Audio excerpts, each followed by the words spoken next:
So what I want to talk about is the whole censorship behind, or Spotify staff being snowflakes about the Joe Rogan podcast, because I've got into the Joe Rogan podcast a lot recently, and this is something that I feel needs to be talked about. And it's the fact that, Spotify keep trying to censor Joe Rogan because do you know who Alex Jones is?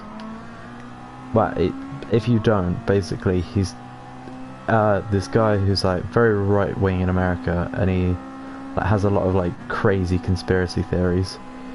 You might know him from he was the guy who had that meme where it's like they put chemicals in the water to turn the freaking frogs gay, and it's like people, and he was like saying crazy shit like vaccinations aren't real, and because he's just like a little bit crazy, but he's also like a comedian.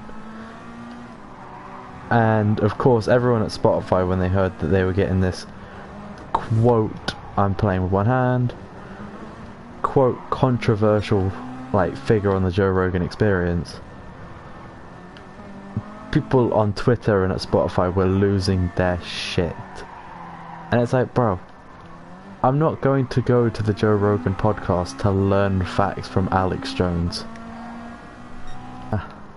I know, I think it's kind of dumb that people were trying to like censor him and say that he shouldn't have this person on, when like a week ago he had Kanye West on, arguably one of the most controversial celebrities in a very long time.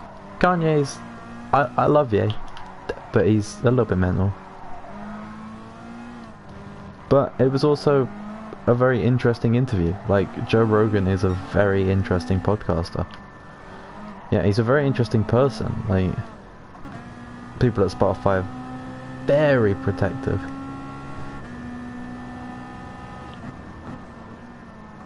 Like, it's mainly Spotify staff. Like, the higher ups completely agree with Joe Rogan. They've given him full like creative control over his project because he's moved to Spotify with I think it was $100 million deal.